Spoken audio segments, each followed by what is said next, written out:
So let's do a recap of what we've been learning this month so far. So during week one, under the umbrella of relationships, we've been talking about boundaries and how when we start in small ways, putting down boundaries with everyone, whether they're narcissists or not, we actually start taking our power back. Power that we had been giving away for so long because we were trained to, right? We were made to feel bad as if we had boundaries. So we're starting to kind of uproot that unhealthy behavior and start creating healthy behaviors in relationships. Last week, we talked about being an empath. So it kind of makes me think of people that are blind tend to have really exceptional auditory skills, right? Because they had to go through that experience, they have a real amazing ability to hear things that maybe are missed by the majority of people. Well, people that have been through trauma have an amazing ability to feel and sense into the energy and emotions of other people. However, we need energetic boundaries so that we can enjoy being an empath and so that it's not used against us and keeping us from enjoying life. So today we're going to talk about the drama triangle. And the reason why this topic fits so well under this umbrella of relationships is because the reality is that in every relationship, there is conflict. There's rupture, right? We're imperfect. We hurt each other's feelings. We have misunderstandings. Conflict is normal.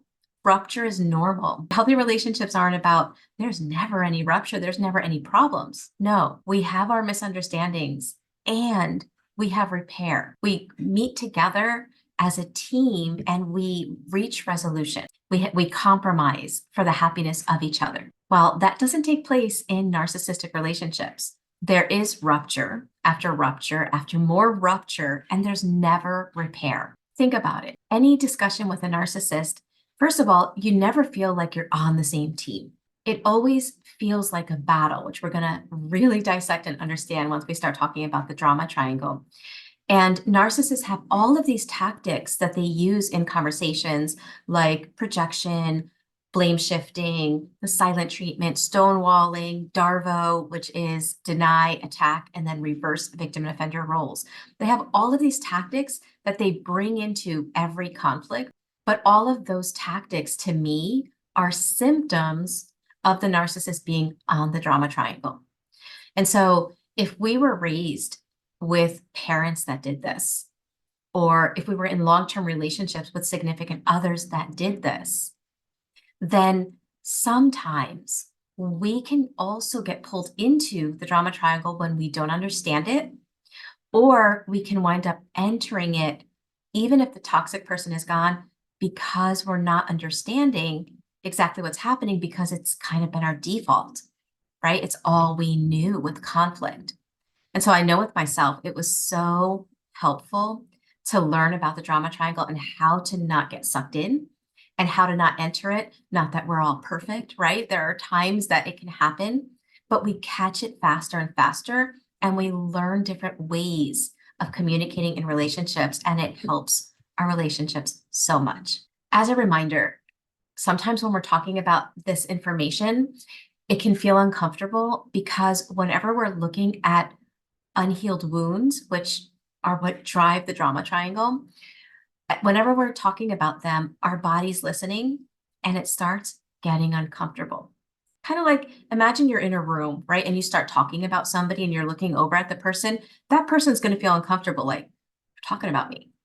Well, our body can feel that way sometimes. So that being said, make sure you have things to help you feel resourced. Pets are awesome. Pillows are awesome. Having a snack with you, getting up sometimes and walking around or stretching can be helpful as well. I want to first share with you guys 5 things that I found really interesting when I was learning about the drama triangle. While one role might feel or resonate more with us, the reality is that once you're on the drama triangle, once you've either entered it or been sucked into it, we will tend to flip or spin around from each and every role. And the person we're in the conflict with will as well. So we're never in just one role. The role that we might identify with the most is often influenced by our go-to trauma response. So for example, if my go-to trauma response is fight, I might find myself entering the persecutor role.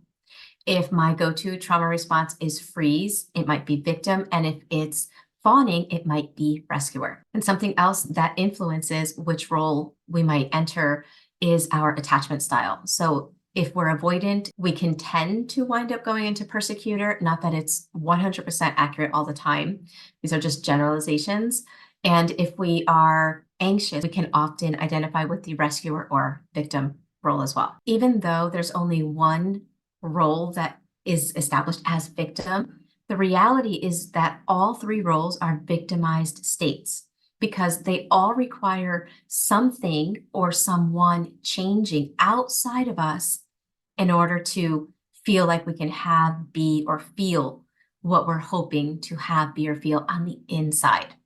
So rather than being able to get to where we want to go with our own agency, there's this need for something on the outside to change in order to feel that. So they're all victimized states. And then the last point that I wanted to mention was that the drama triangle is a concept that psychologist Stephen Cartman introduced in the 60s to show how people take on dysfunctional roles to address conflict. And so it usually takes place in families where there was no safety being vulnerable. Kids didn't feel safe to express their needs, to express their perspectives, to be themselves. And so the drama triangle is the way they communicate during conflict. And it's also a way to try to get your needs met without expressing vulnerability. So I think as we go into the information, that will become more clear how that takes place. As I go over each role, we're going to try to address the unhealed wound that kind of drives a person into that role, the unconscious need that is trying to be met.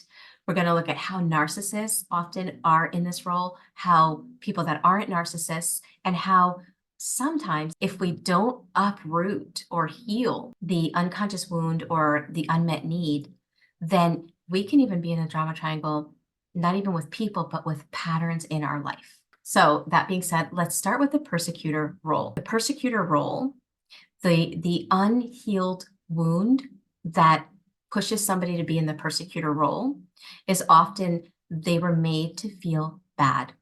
So it's a shame wound. And there was a lot of chaos in the family. And so there was a need to have control. There's an unconscious need to feel like there's some kind of control. And since there was no stability with the adults, there's also a lack of trust in people, which is completely understandable. But oftentimes that's what's driving it. The person that has these wounds and unmet needs doesn't want to feel bad. And rather than healing that wound and learning how to see themselves differently than how they were raised. And so since that wound is often unconscious, sometimes a person will enter the drama triangle trying to prove unconsciously that they are good. And so the way I see narcissists doing this, right, is you think about it, every conversation with a narcissist is never like two people conversing, trying to reach a common goal. Every single conflict feels like you're not a team, but you're enemies against each other. Because the narcissist is always like, I'm right, you're wrong, I'm good, you're bad, all the time. That's a sign of being in the persecutor role. So our unconscious needs and patterns are so strong, right? That when a narcissist is in a conflict and they are obviously the bad person in the sense that maybe their abuse is really obvious. This is something that I saw in my relationship, especially in the beginning when I didn't understand it and I had a much longer fuse. My ex would be out of control over things that didn't make sense. And I would still be grounded in myself. And I'd be like looking at him like, it didn't make sense what was going on. However, the more calm I was, the worse the abuse was. And what would happen over a period of time is that it would go on for so long that I would explode. I would lose my patience. I would do something. I would raise my voice. I would do something where I was no longer calm and grounded. What was happening was his need to not feel bad would cause him to create situations where the other person would act a certain way just so that he could alleviate that painful wound, that painful unconscious wound that was coming up in his body. That's what narcissists do.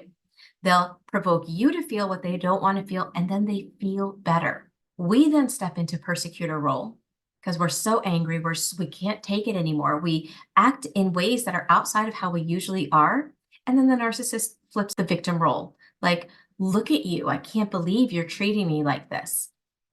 So that's a common game that they play when you're on the drama triangle. You see that constant flipping from persecutor to victim where we're switching all the time. Now, somebody that is not a narcissist can also enter the drama triangle if, again, there was no stability in their childhood, there was no adult providing the boundaries and guidelines of safety. And so if you had to grow up kind of being the adult, you really needed to cling to your truth. And that's totally understandable. And if you have an avoidant attachment or a fight, a go-to fight response, you might find yourself in the persecutor role. And the way this might show up by always pointing out when someone else is wrong and you're right, or pointing out incompetence. And again, the reason for that is that there was this lack of being able to trust others. And so you had to trust yourself so much that pointing out incompetences in others and where they're wrong gives a sense of safety, it gives a sense of control. It gives a sense of I'm trusting me. Where it draws the line from just feeling right and the other person is wrong and being on that persecutor role is when you need that other person to either say something or react or recognize it. Like you need them to know it and recognize it. So there's a need outside of you in order for you to feel okay with what's happening. There's that need for the outside to change in order for you to be okay. That's when it shifts into the persecutor role. Okay, so let's shift into the rescuer role, which can be challenging to notice because a lot of us like to give and we like to do for other people. And not every time we're doing for somebody or helping somebody out means we're in the rescuer role. So this one really, we need to strengthen our self-inquiry and self-awareness to really be able to spot it. So the unconscious needs and wounds of a rescuer are oftentimes we were made to feel like we were human doings instead of human beings. And our worth was dependent on how we helped our parent or how we showed up to make them feel okay. And by doing that for them and stifling our needs, basically the fawn response, right? Stifling ourselves to make them okay so that we could have connection and safety. So we never got connection and safety simply by existing.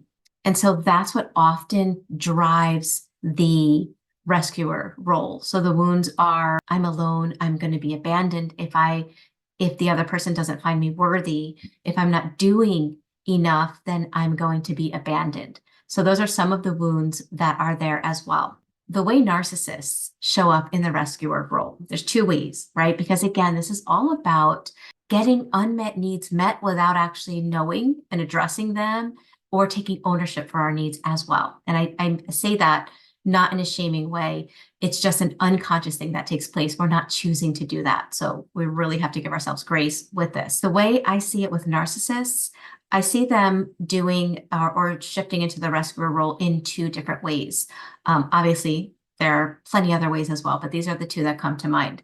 The first way is through love bombing. When a narcissist is love bombing, their need to connect, right? They have this need to connect and get their narcissistic supply. To meet that need, they can use their cognitive empathy to see what your needs are. They have a very good empathic way of knowing or sensing into your unmet needs. And so they enter a relationship healing your unconscious wound in an effort to get their unconscious wounds and needs met as well, without ever talking about them. So they love bomb and they go over the top. And to somebody that has unhealed wounds, maybe a victim, right? In a victim state, that just feels amazing. And it's like a magnet. Another way that I see narcissists slip into the rescuer role is when they have pushed you so far that now you are going to leave. You have one foot out the door. It seems like they're trying to connect, when in reality, it's not about real connection. It's about their need for narcissistic supply. So that's how they do it. People that are not narcissistic, how might we kind of fall into that rescuer role? Some signs are when we are overly focused on how other people perceive us. For example, if my husband now does something that offends me or hurts my feelings, it's very easy for me to be like, hey, when that happened yesterday, like that really hurt my feelings. I don't have to think about it for hours. I don't have to speculate. I don't have to create a secret formula to be able to express myself in hopes that he gets it and then we're okay. I already have that safety and that connection. And so it's very easy to express myself without overthinking it. A big sign of being in that rescuer mentality is we're so overanalyzing how they respond. It's like we're trying to rescue them from their response so that we can have connection and safety. But when I was with my ex, it would take me hours to think, how can I say this? No, if I say this, he'll think this, he's going to say that, and then this is going to happen, and that's going to happen. So why is that rescuer? Well, because rather than just allowing myself to take care of my needs, I'm more concerned with how they're going to take it. And I need to make sure I do something so that they handle it okay, because then if they're okay, then I can have the safety and connection. So that's why that's rescuer. Another sign that we're in rescuer.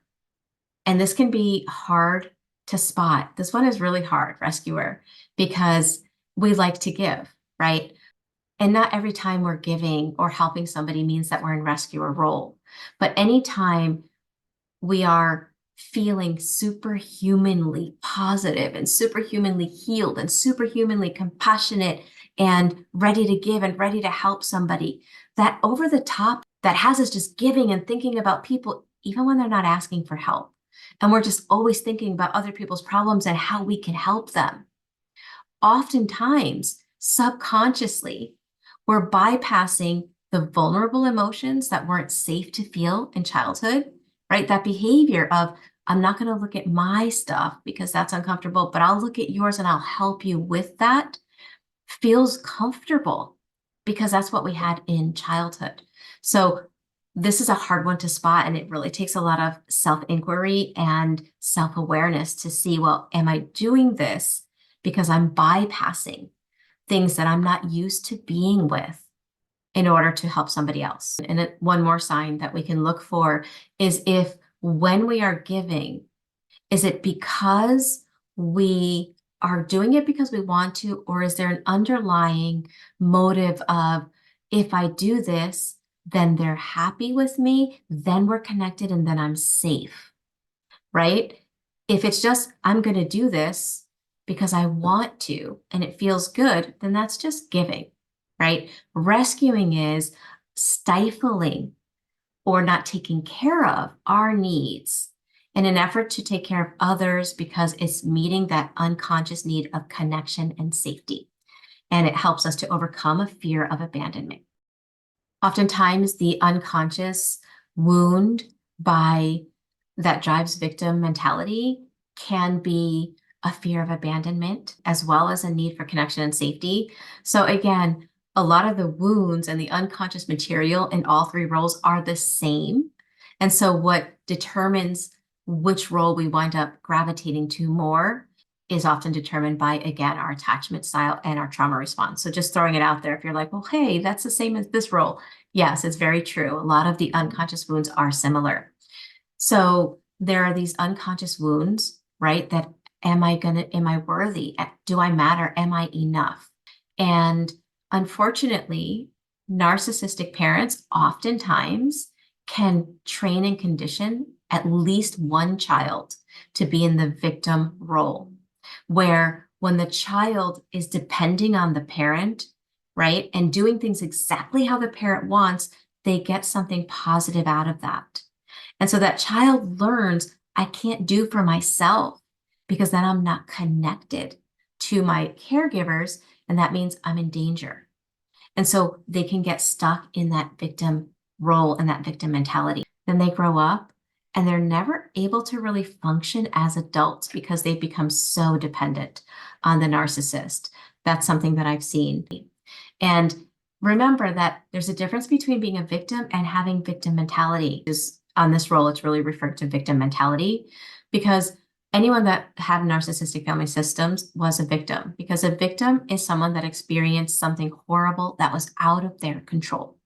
right? There's nothing wrong with understanding that we were all victims to something that was out of our control. But victim mentality, there's kind of two parts. Like one part is feeling like, and because that happened, that's always going to happen and it's never going to change, and I'm always going to be a victim, combined with, unless something outside of me changes, then I can't change and come out of this victim mentality. If other people see me differently, then I can be different. So those are kind of two parts to it. And I say this, and I want to kind of share with you guys a quote again, so that we don't shame ourselves. A quote by a man named Viktor Frankl, who was a Holocaust survivor. Obviously, he was a victim. He was a victim of something out of his control, but he did not have victim mentality. And this is what he said. He said, everything can be taken from a man, but one thing, the last of the human freedoms, is to choose one's attitude in any given set of circumstances, to choose one's own way. He basically talked about how when we cannot change someone else or the circumstance, then we're challenged to change ourselves. When we're in victim mentality, remember, a lot of this is unconscious. I did this for more years than I care to admit. When I had that victim mentality, I wanted the other person to confirm the positive belief in me so that I could feel it. Because of the way I was being treated, I didn't feel lovable. But then I thought, well, I will only feel lovable if I can get him to change and stop. Now, I wasn't really saying that with my mind. I didn't even know those were my thoughts, but that was the unconscious conversation that was happening. And the problem with that is I'm waiting and I'm taking my power and saying, I'm not going to feel lovable until you see it. And then I'll believe that I am. And I'm bypassing my painful beliefs, my vulnerabilities. I'm not tending to them. I'm hoping the other person will, because at one time that was my life in childhood, right? We couldn't take care of our wounds, and then that gets stuck. We get stuck in that victim mentality, that learned helplessness. Now, some ways the narcissist shows up as a victim is when you call them out, right? Anytime you want to show your perspective that something about their behavior is painful, instead of owning it and looking at themselves realistically, they play the victim and make you feel bad for even saying something about them. Another way that I see that they show up as the victim is in their smear campaign. They don't smear the way we tend to think. They play the victim by acting like they care so much and they love you so much. And yet, you're this person that's causing all these problems, but they still love you. And so there they are in that victim mentality. Some ways that victim mentality shows up for people that are not narcissists, again, not recognizing that the one thing I have the power over is my reaction. If, for example, let's say I have an unconscious wound or an unhealed wound of I am unworthy and I'm not lovable. My focus is in trying to get my partner or my family members to see my worth, to see that I am lovable so I can feel it. And it's almost like I feel as if I'm not capable of feeling that for myself unless I get their stamp of approval. And again, that comes from years of them training you to need that and training you and conditioning you to stay in that victim mentality, that you can't feel about yourself anything positive unless they give you permission. We can wind up on the drama triangle as a victim, even outside of relationships. For example, if I have an unconscious need that I don't matter, I'm unworthy, and my patterns in my life may just always be confirming it. My self-care or lack of self-care is always reaffirming it. And then I'm stuck thinking, well, because I can't do that, that means I'm not lovable. Because look, I'm not doing that self-care. And again, it's very dependent on the outside changing in order for us to own or heal the wounds that are inside. And one last way that we can be in a victim role with something other than a person is, for example, we may be out of the relationship with the narcissist, and the sad reality is that there's very little retribution. There's very little justice that takes place when it comes to narcissistic relationships. I know how hard that is. I used to tell people I felt like my ex could walk through walls. He could do anything and get away with it, and it was very disheartening.